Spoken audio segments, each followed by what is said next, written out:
Cromwell Street, Gloucester, Inglaterra. Uma residência normal numa rua normal. A casa número 25 era o lar de um pedreiro e sua esposa, apinhada de crianças e cheia de inquilinos. A única coisa que distinguia esta casa das demais era a quantidade de pessoas que entravam e saíam.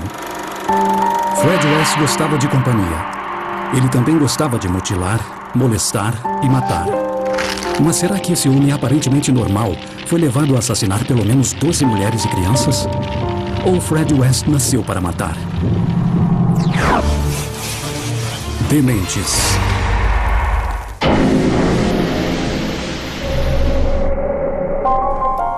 Fred West foi descrito como um homem sem compaixão, consumido pelo desejo sexual, um assassino sádico, uma pessoa que abdicou da raça humana, a verdadeira epítome do mal.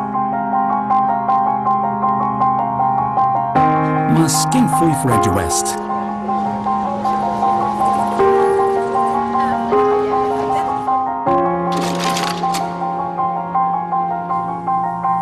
Por fora, ele era um pedreiro, um faz-tudo completamente normal, um cara jovial que se dava bem com todo mundo.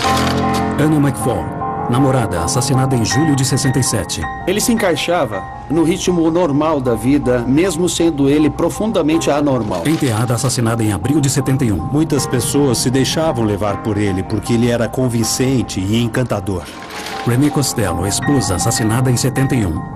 A última coisa que você pensaria a respeito dele é que ele fosse tão maligno. Linda Gook, costureira, assassinada em abril de 73. O maior mistério dessa história toda é o que os levou a fazer isso. Trata-se de duas pessoas que se jogaram nas profundezas da depravação humana.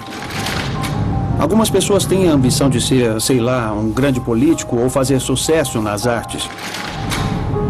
A ambição dele era cometer homicídios sádicos e sexuais.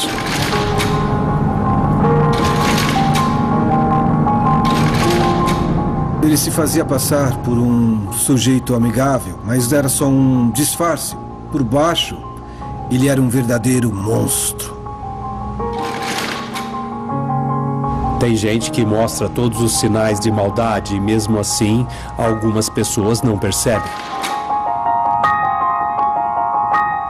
A maldade de Fred West passou despercebida por muita gente.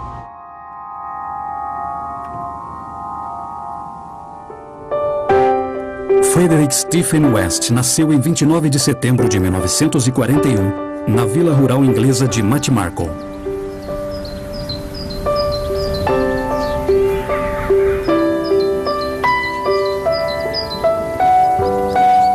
Uma pequena comunidade agrícola, longe da vida na cidade. Foi aqui que o jovem West cresceu.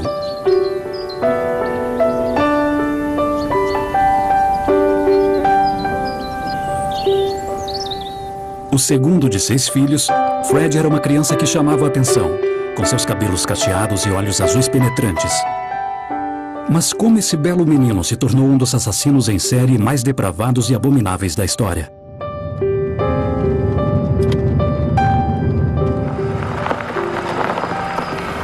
Para Frederick West, nesta paisagem aqui, dá para sentir a liberdade. Ele tinha muita liberdade, mais do que a maioria das pessoas tem. Porém, esta paisagem também é muito brutal e é comum atividades como matar coelhos a pauladas ou então ver a mãe dele atirando em roedores. Ou seja, é um ambiente bastante físico e muito agressivo. Todos acreditavam que o pai de Fred, Walter, molestava crianças e ele não mostrava vergonha ou arrependimento por seu comportamento. Fred era o predileto da mãe e o amor dela poderia ser descrito como mais do que superprotetor. Aparentemente, durante anos, os dois fizeram brincadeiras sexuais e assim que ele foi capaz de fazer algo mais, foi ela quem o iniciou. Ele também foi molestado pelo pai e era uma família onde o incesto era considerado uma coisa normal. Ele se tornou altamente sexual numa idade muito tenra e o sexo se tornaria a maior de suas motivações. Ele falava constantemente sobre sexo. Os anos de Fred na escola foram curtos e improdutivos. Ele abandonou a escola aos 14 anos e mal sabia ler e escrever. O seu QI foi mais tarde avaliado em apenas 80. O problema então, obviamente, foi que muitas e muitas portas foram fechadas. E as que foram abertas para o Fred, com seus problemas de falta de atenção e de hiperatividade, foram coisas como perseguir garotas, furtar, comportamentos problemáticos. Eram pequenos atos de violência e talvez até outras atividades sobre as quais ainda não sabemos. Isso o transformou num sobrevivente, um jovem que vivia da terra, grosseiro, que se virava com o que tinha, que comia o que conseguia. E ele não precisava ser bem alfabetizado para sobreviver. Ele conseguia sobreviver com sua esperteza. Como muitos jovens, West criou um fascínio por motocicletas. Ele economizou dinheiro para comprar a primeira moto, mas logo seu motivo de orgulho virou um pesadelo. Na noite de 28 de novembro de 1958, enquanto West andava nesta estrada, ele bateu de frente com uma garota que vinha na direção oposta. Os detalhes do acidente não são conhecidos, mas West sofreu vários ferimentos, inclusive um sério trauma na cabeça. Ele ficou 7 dias inconsciente no hospital.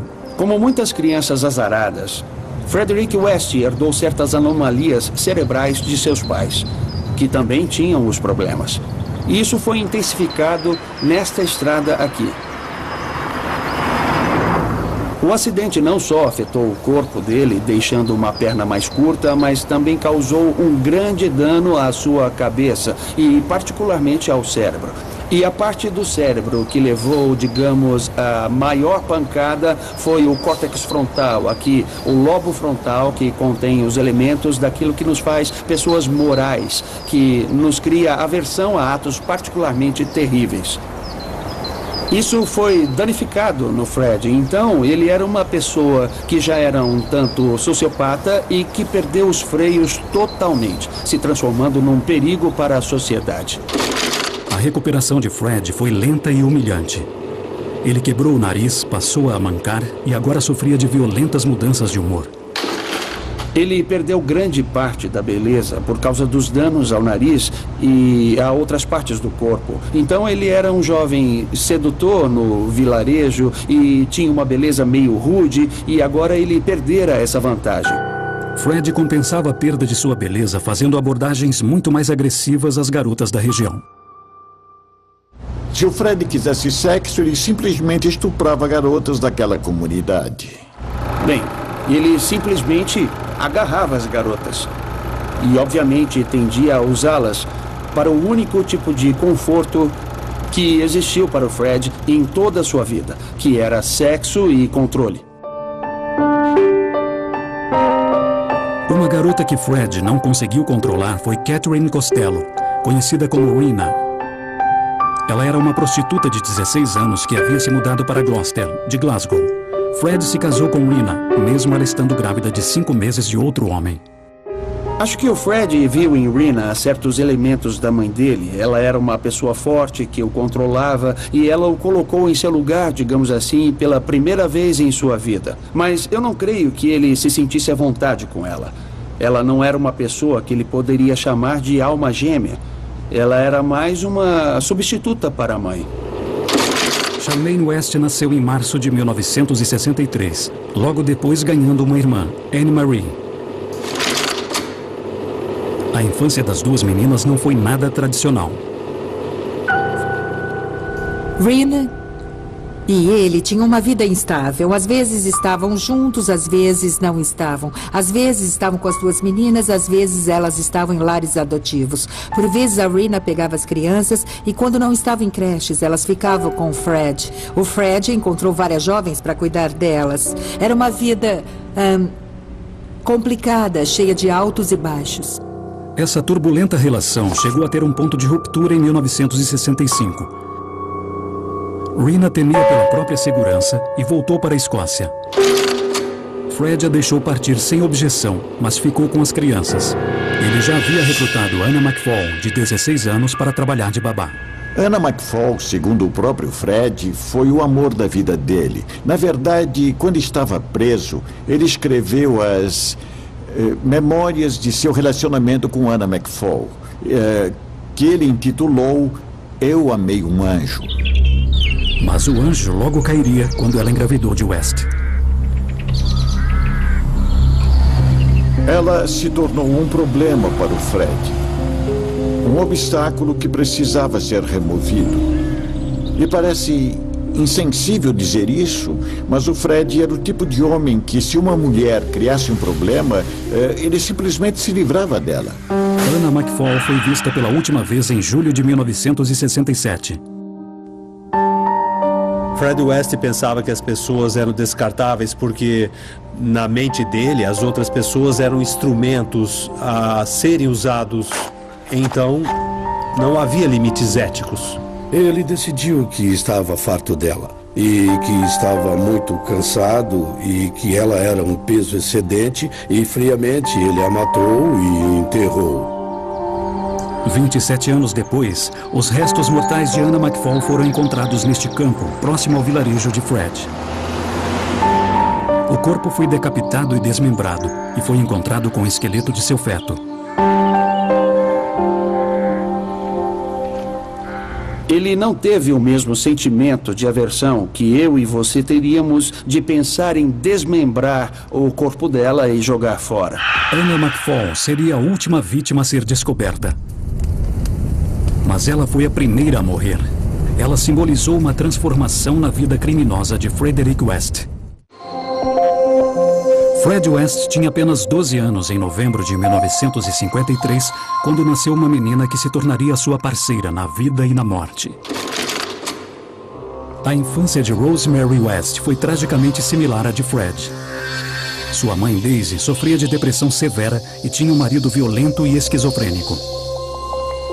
O pai molestava as filhas e as outras filhas não toleraram e foram embora. Na verdade, até a mãe acabou saindo da casa, mas desde muito cedo ele fazia sexo com ela e ela aceitava. O relacionamento com o pai continuaria depois que Fred e Rose ficaram juntos. Na verdade, o pai de Rose aparecia em Cronin Street mesmo depois que ela teve 4 filhos para fazer sexo com ela. E depois o Fred o mandava para a cama com Anne Marie. Quando Fred conheceu a Rose, ele reconheceu nela o que poderíamos chamar de alma gêmea. E por isso ele se atraiu por ela. Eles tinham a mesma psicopatologia e a mesma criação. Então eles se ajudavam e provavelmente tinham as mesmas fantasias.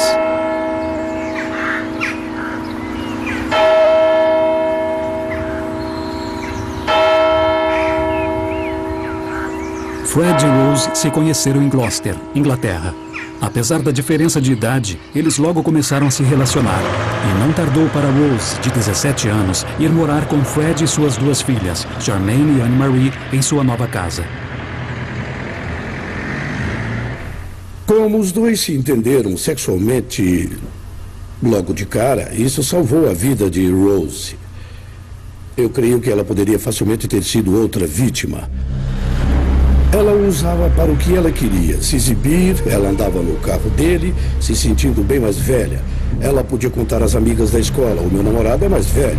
E aprendia muitas coisas com o Fred, que gostava de ensinar. E ela adorava cada minuto. Essa foi a bomba que estava começando a ser preparada e em breve explodiria.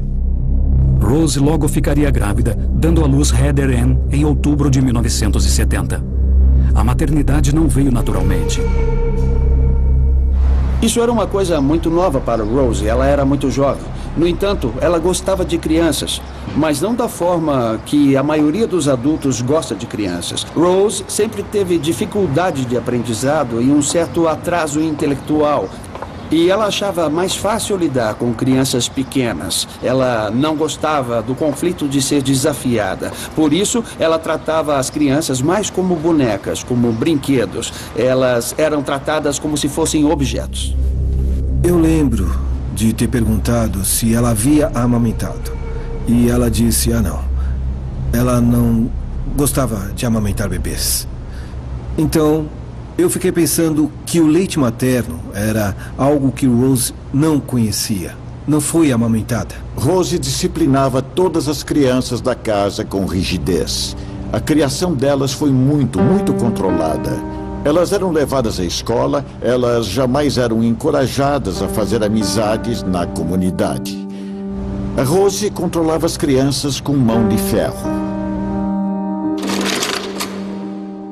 Tragicamente, a criança que sofreria mais seria a enteada de Fred, de 8 anos, Charmaine. Em junho de 1971, quando Fred West estava chegando ao fim de uma pena de 9 meses por roubo, Charmaine desapareceu. Quando Rose matou Charmaine, ela se tornou igualmente culpada. Então, ela não poderia mais se dizer apenas uma cúmplice forçada tendo feito isso. Ela desejou matar.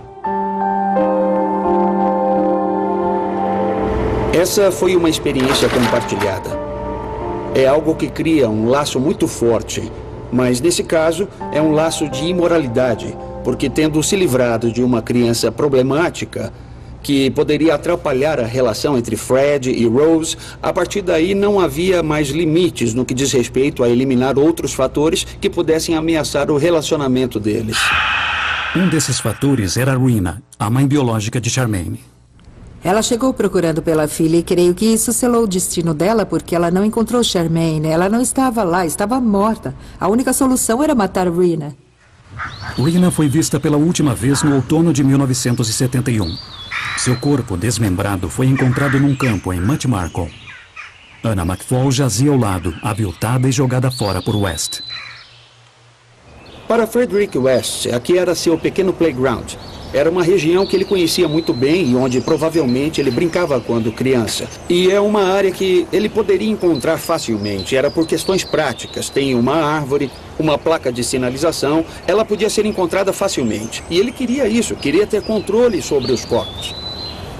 E embora elas não estivessem vivas, ele queria ter acesso. Ele queria sentir que era parte desta região e que elas também eram parte desta região. E isso aqui era o cemitério particular dele. Com a ex-mulher Rena fora do caminho, Fred West estava livre para se casar. Ele e Rose oficializaram a sua homicida relação em janeiro de 1972.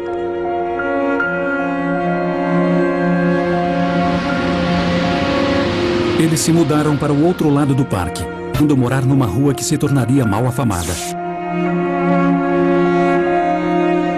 Cromwell Street, número 25, acabaria virando o endereço mais famoso do mundo.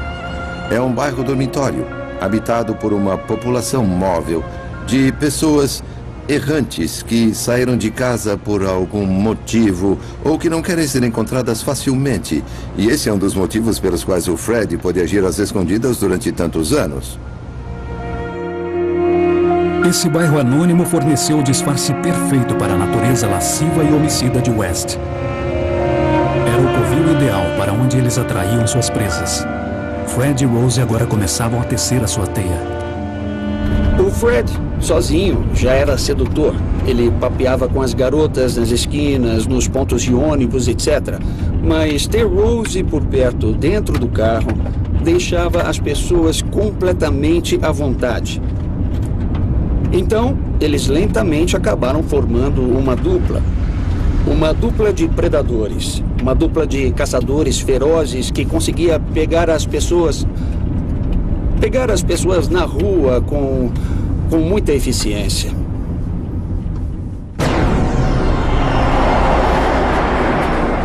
Em novembro de 1972, Caroline Owens, de 17 anos, viajava de carona pelo interior da Inglaterra. Ela havia visitado o namorado e estava esperando a carona de um amigo. Foi quando um Ford cinza parou e um jovem casal lhe ofereceu carona. Ela foi muito simpática e perguntou, para onde você vai? E eu disse, Cinderford. E ela disse, nós somos de Gloucester, nós levamos você até lá. Eles começaram a falar da família deles e perguntaram se eu queria ser babá, porque eles tinham 3 crianças pequenas. E eu fiquei bem animada, porque eu sempre quis trabalhar de babá. Eu adoro crianças. Tudo me pareceu bem romântico e glamouroso, e eu ia escapar da minha casa e ia morar com aquela família muito simpática. Parecia um conto de fadas. Uma semana depois, eu fui morar com eles. Mas o conto de fadas de Caroline começou a se transformar num pesadelo quando Fred fez uma revelação chocante. Um dia, ele virou e disse que Anne Marie havia perdido a virgindade. Era uma criança de 8 anos. E eu não achei a menor graça no comentário. Aí eu perguntei muito séria, como assim? Por que você disse que ela perdeu a virgindade? O que aconteceu com ela? E aí ele disse, bom, ela teve um acidente com a bicicleta dela. O selen saiu e a penetrou e ela acabou se ferindo. Depois disso, eu fiquei um pouco preocupada. Eu fui molestada sexualmente quando era criança. Então eu quase pude reconhecer no comportamento dela que ela provavelmente apanhava da madrasta e que talvez fosse molestada pelo pai. Tudo saiu do controle quando Fred fez uma proposta a Caroline. Ele disse, nós temos encontros sexuais, eu e a Rose e alguns homens. E nós queríamos convidar você. E aí eu comecei a ficar com raiva porque já estava cheia daquelas conversas dele e então... Eu disse, eu não sei do que está falando e eu não quero me envolver nisso. Caroline, indignada, saiu da casa jurando jamais voltar. Meses depois, ela estava pegando carona no lugar de sempre, quando notou um carro conhecido. A minha vontade foi de correr, mas eu acabei ficando. E aí eles pararam e então a Rose começou a pedir desculpas. Tipo, eu não queria que... você fosse embora, as crianças estão sentindo a sua falta. Aí me falaram, a gente podia te dar uma carona. E por mais que eu não quisesse, eu não quis ser grosseira com eles, então eu entrei no carro. Estava indo tudo bem quando nós passamos por Gloucester. A conversa ficou naquela de as crianças estão sentindo a sua falta, etc. Assim que nós passamos de Gloucester em direção aonde eu morava... o Fred me perguntou, você já fez sexo hoje, Caroline? E eu disse, não comece com esse tipo de conversa de novo. Uns 3 quilômetros depois de Gloucester, depois da rotatória, o Fred parou o carro e se virou no banco da frente e bateu na minha cabeça até eu desmaiar. Quando eu acordei, o Fred tinha aberto a porta e estava de joelhos. Ela já tinha amarrado as minhas mãos para trás com o meu lenço e estava enrolando uma fita adesiva no meu rosto como uma mordaça. Aí eles entraram no carro, deram a volta e me levaram para Crowell Street. Eles conseguiram chegar em casa. Caroline, ainda amarrada e amordaçada, foi levada para um quarto. Durante as 12 horas seguintes, eu fui espancada. Os dois pareciam que estavam fazendo um exame médico. Eles ficavam falando do meu órgão genital como se fossem médicos. E aí, então, ela começou a fazer carícias sexuais em mim enquanto ele olhava. E depois ela convidou a participar. Ela ficou fazendo uma coisa comigo enquanto ele fazia sexo com ela por trás. Para ser bem sincera, naquela hora, eu preferi estar morta. Após uma noite de abusos terríveis, Caroline foi deixada a sós com Fred. Eu achei que ele fosse me levar para o porão, mas ele tinha outras coisas em mente. Ele me estuprou e depois começou a chorar. E ele disse, se você prometer que não vai contar a ninguém que eu toquei em você, e se voltar a morar aqui, eu deixo você ir embora. E eu pensei, já que eu ia escapar do porão, eu me senti aliviada. Então eu disse, tudo bem, então vamos fazer logo isso. Caroline conseguiu escapar e foi direto para a polícia. Para Fred e Rose, isso significou uma grande mudança no equilíbrio de sua relação. Creio que a fuga de Caroline Owen foi, em grande parte, devido ao fato de Fred e Rose ainda estarem experimentando a sexualidade. O Fred já havia trazido ou imposto à relação algo que ele havia aprendido com a mãe. A ideia de que não tem problema fazer algo desde que a mãe aprovasse. Mas fora do que a mãe aprovava, tinha as coisas que ele tentava fazer escondido, sem que ela descobrisse. A mesmíssima coisa se aplicava a Rose. A Rose é quem ditava quais seriam as aventuras sexuais do Fred. Logo, a maior parte de suas atividades sexuais e as atividades com outras pessoas eram escondidas da Rose. Os West se declararam culpados por raptar e molestar Caroline. Como a vítima ficou com medo de entregar provas, Fred e Rose não foram acusados de estupro. Cada um recebeu uma multa de 25 libras e pôde ir para casa. Eu acho que a multa de 25 libras deu uma mensagem bem clara. Que mesmo que eles cometessem algum erro, eles não seriam muito penalizados pelo que haviam feito. Então, eles entenderam que desde que tomassem cuidado, eles jamais seriam pegos e isso selou o destino das futuras vítimas. E então eles ficaram viciados nisso. Virou uma droga, sabe? Quanto mais você toma, mais você precisa. Eles tiveram que tomar uma decisão fria. Se nós fizermos isso de novo, não podemos deixar que a pessoa procure a polícia. Nós temos que nos livrar dos corpos. E o Fred sabia como se livrar de um corpo, porque ele já tinha feito isso antes. Tendo aprendido a importante lição, a partir de então eles escolheram as vítimas com cuidado. Fred West percebeu que havia pessoas de quem ninguém sentiria falta. Eles usaram a mesma técnica de alguns grupos religiosos que saem por aí procurando pessoas vulneráveis.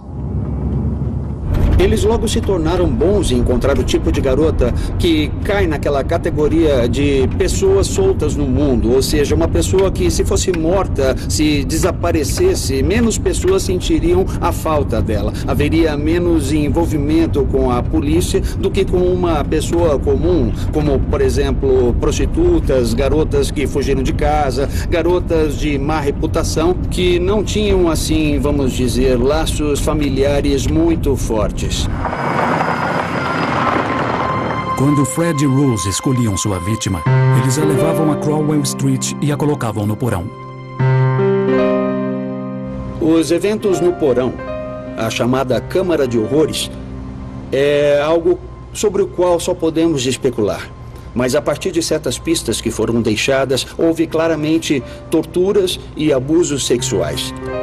As vítimas podem ter sido desnudadas e penduradas durante longos períodos, sentindo dores extremas causadas por essas condições. Lembre-se que o Fred, pelo menos, não tinha problemas de consciência com relação a seus atos físicos. Então, infligir uma dor quase insuportável de forma contínua e ferir uma pessoa como costumava fazer não criava nele a aversão que criaria em mim ou então em você. Fred colocou uma barra no porão e havia ganchos nela.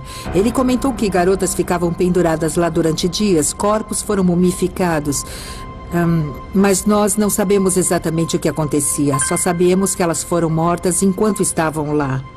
Os corpos foram desmembrados e eles foram enterrados. Aí, quando ele encheu o porão de garotas, ele cimentou o chão e o que ele fez foi transformar num quarto para os filhos. Fred e Rose West haviam aperfeiçoado seu modus operandi. E nos próximos 14 anos, sequestraram, estupraram, torturaram e mataram quase à vontade. Mas cada morte exigia que eles cruzassem mais e mais o limite do sadismo sexual. Ela tinha que ser abusiva, ela precisava controlar a situação. E para o Fred, tinha que haver episódios bizarros de sadismo, humilhação física e etc. Eles sempre queriam mais. Queriam que elas gritassem mais, queriam cortar um pouco mais fundo, queriam saber o que causava mais dor do que o resto. E imaginá-las amarradas, amordaçadas, perfuradas, esfaqueadas, estupradas. Provavelmente a maior parte do tempo sem ver o que estava acontecendo, só ouvindo esses dois monstros falando e rindo. Deve ter sido uma experiência horrível, é além da compreensão humana. Fred e Rose West estavam tão afundados nas profundezas da depravação que um deles poderia acabar como a próxima vítima.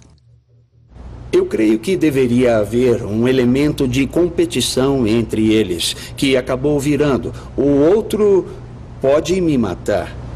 Logo, eu corro risco, logo eu preciso me mostrar tão duro, tão sádico, tão homicida e agressivo quanto ele.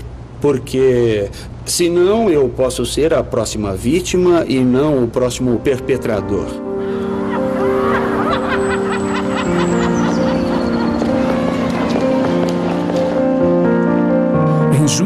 1987, Heather, a filha mais velha de Fred e Rose, estava com 16 anos. Ela havia sofrido abusos físicos e sexuais dos pais a vida inteira, mas agora a adolescente começava a se tornar um problema. Ela foi morta um dia enquanto as outras crianças estavam na escola. E não há evidência de que ela tenha sido abusada sexualmente. Ela foi simplesmente morta. E eles se livraram do corpo dela ao velho estilo Fred West. E ela foi enterrada numa parte que depois virou um quintal. Eu não creio que ele tenha vertido uma lágrima sequer. Esse homem era totalmente frio. Mais uma vez, ele estava apenas se livrando de algo que não tinha mais utilidade.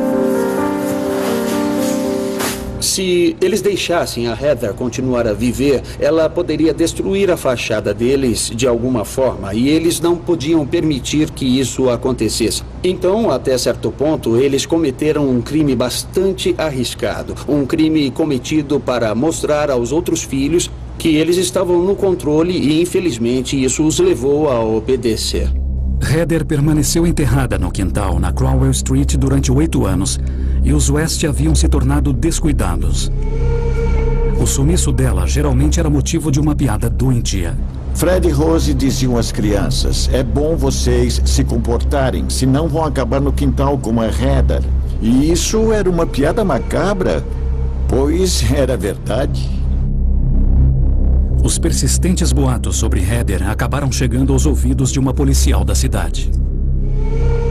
A policial detetive Hassel Savage sempre ouviu esses boatos e ela convenceu seus superiores de que aquele quintal precisava ser escavado. Na manhã de 24 de fevereiro de 1994, uma equipe de busca da polícia bateu na porta da casa número 25 da Cromwell Street, iniciando uma investigação que chocaria o mundo.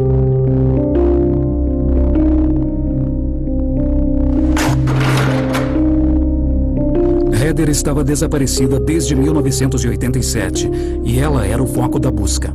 Quando eles encontraram um fêmur de mulher, ficaram confiantes de que haviam encontrado o que estavam procurando.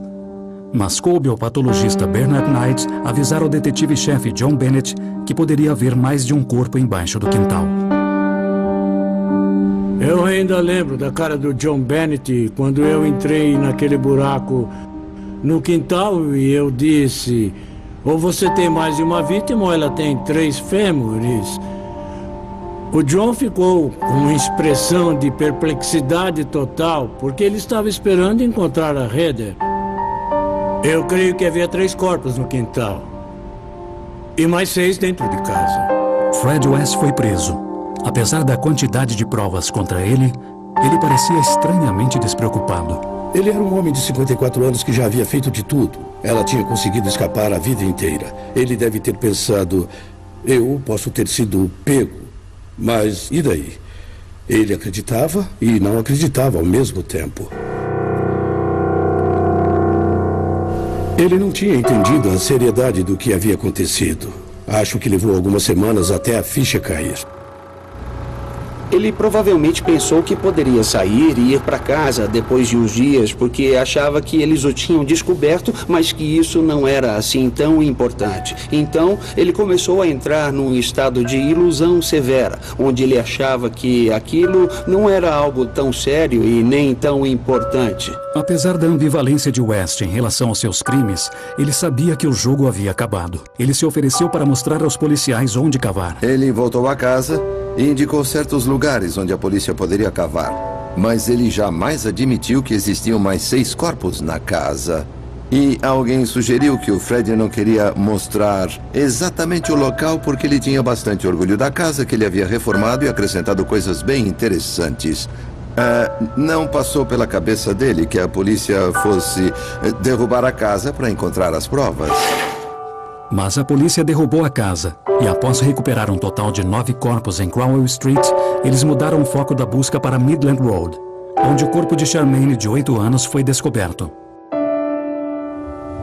Uma busca mais trabalhosa em 2 campos em Matmarcle se arrastaria durante meses, mas acabou revelando os corpos de Rena Costello e Anna McFall. A polícia agora tinha a terrível tarefa de identificar todas as vítimas.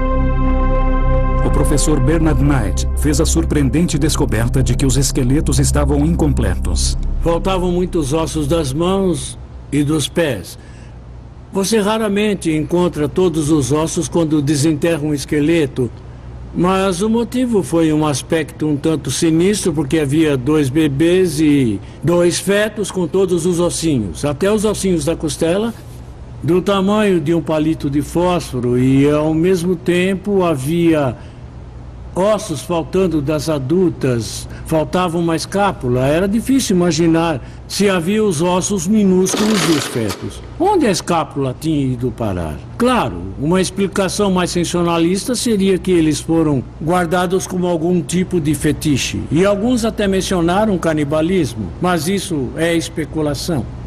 Mas faltavam muitos ossos. Ele podia ter tido alguma concepção bizarra, paranoica. Então, no começo, ele cortava os corpos para deixá-los menores e arrancava os dedos das mãos e dos pés para dificultar a identificação. E talvez, no seu estado paranoico, ele tivesse alguma superstição. Ele tinha que manter vários objetos por perto, para ele se sentir seguro, para sentir que exercia controle sobre as vítimas mortas. Pode ter se tornado algo muito habitual. Sabe-se que assassinos, psicopatas guardam troféus de suas vítimas. Ele pode ter guardado alguns ossos como uma espécie de recordação para poder lembrar de cada obra dele. No dia 30 de junho de 1994, Fred e Rose West foram levados ao tribunal, sendo acusados de 9 homicídios. Foram 4 meses após a polícia iniciar as escavações.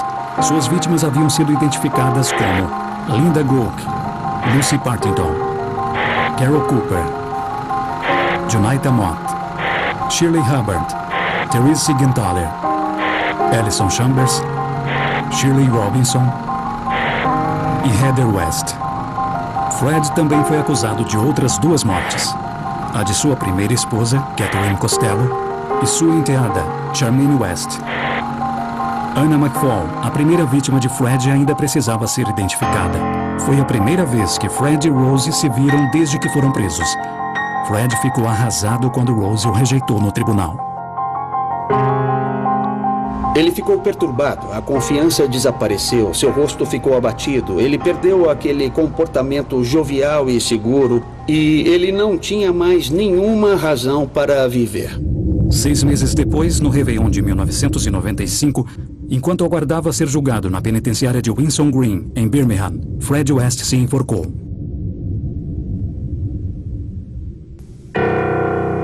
Quando me contaram que ele tinha se matado, as pessoas diziam, a justiça foi feita, não. E eu dizia, não, não foi. Eu fiquei arrasada. Eu queria que ele pagasse o preço certo. Mas ele conseguiu escapar, ele acabou morrendo do jeito que ele escolheu. Ele ficou no controle até o fim. Rose agora enfrentaria sozinha o julgamento por 10 homicídios. Na verdade, ela estava em um estado de choque. Eu diria. Aquela negação toda caiu por terra e foi assim que a coisa permaneceu. A Rose, nesse momento, estava protegendo uma pessoa só, ela mesma. E esse era o único interesse dela. Então ela começou a tentar parecer que era um membro útil da sociedade, que ela era normal, que não tinha feito nada. Mesmo com as provas contra ela, ela dizia não ter sido cúmplice no que aconteceu. Mas o jurado não se convenceu e ela foi condenada à prisão perpétua pelos 10 crimes. A investigação foi então encerrada. Mas será que a polícia encontrou todas as vítimas? Continuam os rumores sobre muitos outros corpos. Nós temos que considerar a matéria escura da vida do Fred e de sua carreira no crime, digamos assim. Há muitos pontos negros que tenho certeza de que podem ser preenchidos com outras criaturas infelizes que desapareceram e ainda não foram procuradas e nem ligadas ao casal West. Uma criança foi atropelada e morta quando Fred estava dirigindo um carro de sorvete em Glasgow. Houve um menino que supostamente cometeu suicídio perto de Gloucester, mas eu acho que se fosse feita uma investigação mais cuidadosa, eles deveriam ter procurado o Fred.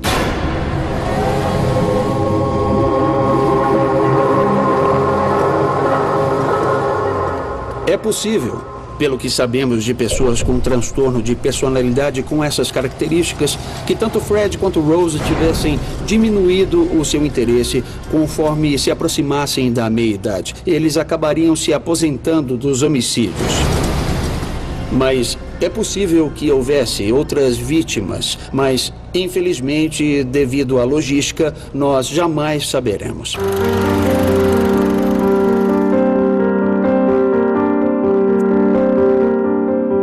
A casa número 25 da Cromwell Street foi demolida, numa tentativa de apagar a memória das atrocidades do casal West.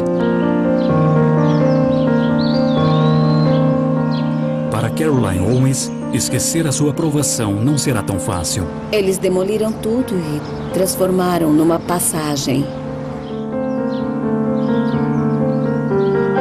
Algumas pessoas queriam fazer um jardim, outras achavam que ele não seria respeitado. Então, eles decidiram transformar numa passagem. E agora estou caminhando por onde ficava a casa. Algumas garotas foram enterradas aqui embaixo e no quintal que ficava bem ali. Isso traz de volta alguns sentimentos tristes, sentimentos ruins para mim. Eu não gosto de estar aqui. Eu vejo isso aqui como um túmulo de todas aquelas garotas e fico feliz que não estejam mais nesse lugar. Parece que ele ainda está aqui. Eles não conseguiram retirar tudo. Fred West cometeu alguns dos crimes mais hediondos da história. Um legado terrível e perturbador. Mas será que ele nasceu para matar? Devido à formação biológica básica dele, ao nascer, ele não escaparia da genética, a psicopatia que provavelmente afetava o irmão dele também. Ele não conseguiria escapar do ambiente familiar e acabaria reafirmando essas características que já existiam nos pais. É preciso olhar para trás para entender que alguns crimes dele eram até certo ponto inevitáveis. O grau e a frequência dos crimes podem ter sido ajustados depois pelos aspectos da vida dele. Mas, de fato, Fred nasceu com as características que o transformariam facilmente num assassino. Versão brasileira, Tempo Filmes, São Paulo.